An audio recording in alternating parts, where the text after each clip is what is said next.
Gold trusted gold buyers మీరు తాకట్టు పెట్టిన బంగారాన్ని విడిపించి ఈ రోజు ఉన్న మార్కెట్ ధరకు కొనబడను. Welcome to iDream channel. This is Pavan. నిన్న జీడిమెట్లలో జరిగిన దారుణం సంఘటన అందరికీ తెలిసే ఉంటుంది కదా. కన్న కూతురే తల్లిని అతి కిరాతకంగా చంపించి ప్రియుడితో కలిసి అంటే ఎంత దారుణమైన సంఘటన అంటే మీకు ఒక ఇన్సిడెంట్ చెప్తాను. 9 నెలలు కని పెంచి మోసి ఆ బాధలన్నీ అనుభవించి ఆ పురిటి నొప్పులు అనుభవించి ఆ బిడ్డని 16 సంవత్సరాలు పెంచింది కంటికి రెప్పలా కాచుకొని. పైగా తండ్రి లేడు, తండ్రి చనిపోయాడు.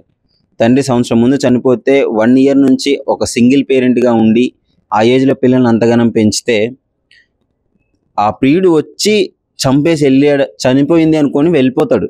ఒక 5 కిలోమీటర్స్ వెళ్ళిన తర్వాత ఆ పాప మళ్ళీ ఫోన్ చేసి మా అమ్మ ఇంకా బతికే ఉంది, వచ్చి చంపేసిపో అని చెప్తుంది. ఇంత అతి కిరాతకంగా మారింది ఈ ఘటన. అలాంటి పిల్లని ఈమె 16 సంవత్సరాల కంటికి రెక్కలా కాచుకొని పెంచింది. ఎంత దారుణం చూడండి. దానికి మించిన నరకం ఇంకోటి ఉండదు. ఆ తల్లి ఎంత ఆవేదన పడి ఉంటుంది, నా బిడ్డ నన్ను కాపాడుతుందేమో అని చెప్పేసి. కానీ ఆ బిడ్డే ఫోన్ చేసి కళ్ళ ముందే మా అమ్మ బతికే ఉంది, చంపేసిపో అంటే ఆ తల్లి అక్కడే ఒక 100 సార్లు చచ్చిపోయి ఉంటుంది. ఆ ఒక్క మాటిని. చావు కంటే దారుణం అది. అలాంటి చావు ఏ తల్లికి రాకూడదని కోరుకుంటున్నాను. అసలు ఏం జరిగిందని వివరాల్లోకి వెళ్తే, అంజలి అనే ఆమెకి ఒక 2 కూతుర్లు ఉన్నారు. సో కూతుర్లు వాళ్ళని కష్టపడి పెంచుతుంది. ఆమె ఇన్స్టాగ్రామ్లో అయితే పరిచయం అయింది. ఇన్స్టాగ్రామ్లో ఒకడు పరిచయం అయ్యాడు, శివ అనే ఒక అతను. ఇన్స్టాగ్రామ్లో ప్రేమ నడిపించుకున్నారు. ఒక 8 నెలలు అయితే చాట్ చేసుకోవడం జరిగింది. తర్వాత రీసెంట్గా వాళ్ళు లేచిపోయారు. 2 మైనర్సే. వాడికి 19 సంవత్సరాలు ఉంటుంది, ఆ పాపకి 16 సంవత్సరాలు ఉంటుంది.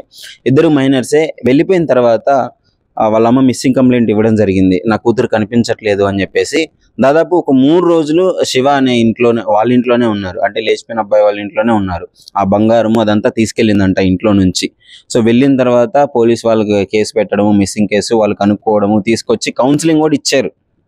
ఇలా చేయకూడదు అని చెప్పేసి కౌన్సిలింగ్ ఇచ్చారు. పోలీస్ వాళ్ళు ఆమెను హోమ్లో పెట్టాలి, ఆ పిల్ల పరిస్థితి బాగాలేదు అని అంటే కన్న తల్లి మనసు ఒప్పుకోదు కదా. నా కూతురుని అలా నేను బయట ఉంచుకోలేను, నా దగ్గరే ఉంచుకుంటాను, నేను కాపాడుకుంటాను అని చెప్పేసి ఆమె ముత్తుని ఆమె తెచ్చుకుందండి. తీసుకొచ్చుకొని ఇంట్లో పెట్టుకుంది. సో అయితే నిన్న ఎప్పుడైతే హత్య జరిగిందో ఆ రోజు ఆమె కోర్టుకు వెళ్ళి సాక్ష్యం చెప్పాల్సి ఉంది. ఈ విధంగా జరిగింది అని చెప్పేసి ఆ అబ్బాయికి సాక్ష్యం చెప్పాలి. ఆ అబ్బాయికి యాంటీగా నా కూతురికి ఇట్లా చేశాడు అని. ఆ భయంతో రేపు వాళ్ళ మదర్ వచ్చి కోర్టులో సాక్ష్యం చెప్తే నాకు శిక్ష పడుతుందేమన్న భయంతో వీళ్ళిద్దరూ ప్లాన్ చేసుకొని కన్న కూతురు, శివ అలాగే వాళ్ళ తమ్ముడు వాళ్ళందరూ వచ్చేసి ఆ తల్లి కూర్చొని పూజ చేసుకొని ఏదో చేసుకుంటుంటే వెనక నుంచి వచ్చి అతి కిరాతకంగా కొట్టి దాడి చేసి వెళ్ళిపోయాడు, చనిపోయింది అనుకోని. వాళ్ళ చిన్న కూతురు వస్తుంటే బయట ఈ పాప బయట కాపలా, లోపల కన్న తల్లిని చంపుతుంటే బయట వచ్చి కాపలా కాస్తుంది ఈ పిల్ల, ఎవరన్నా వస్తారేమో చూస్తారేమో అని. షాకింగ్ ఏంటంటే కనీసం ఒక సౌండ్స్ కూడా బయటికి రాలేదంట. చుట్టుపక్కల వాళ్ళందరితో నేను మాట్లాడడం జరిగింది వెళ్ళిన తర్వాత. సో ఇంత దారుణమైన ఘటన. ఆ తల్లి చనిపోయిన తర్వాత ఆమె కళాకారురాలు ఉద్యమాలు చేస్తుంటుంది. ఎవరికైతే అన్యాయం జరిగిందో వాళ్ళందరికీ ఆ సపోర్ట్గా వెళ్ళి అక్కడ పోరాడడం జరుగుతుంది. ప్రతి ఇంట్లో ఒక వ్యక్తిగా అన్యాయం జరిగిన ఇంట్లో ఒక పెద్ద కూతురుగా వెళ్ళి పోరాడుతుంది. కానీ ఇప్పుడు ఆ తల్లి ఇంట్లోనే ఇంత ఘోరమైన ఘటన చోటు చేసుకోవడం అనేది చాలా అమానుష్యం. ఆమె బాడీని చూడటానికి మందకృష్ణ మాదిక్ గారు కూడా వచ్చారు. అసలు ఏం జరిగింది అని మొత్తం ఎంక్వైరీ చేశారు. పోలీసు వాళ్ళు కరెక్ట్గా కౌన్సిలింగ్ ఇచ్చుంటే ఇలా జరగదేమో అని చెప్పేసి ఆయనకి చాలామంది చుట్టుపక్కల వాళ్ళు మాట్లాడడం జరిగింది.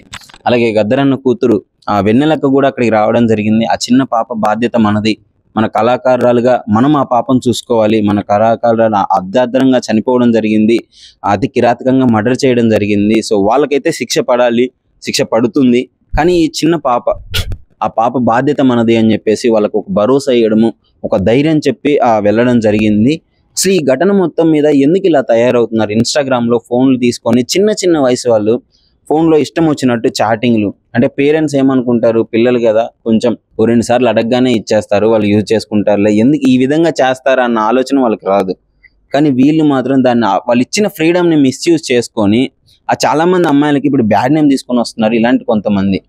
అసలు ఏ దేశంలో జరుగుతుందండి? కన్న తల్లిని కూతురు దగ్గరుండి అతి కిరాతకంగా చంపించే 16 సంవత్సరాల పాప. ఎవరు ఎక్స్పెక్ట్ చేయరు.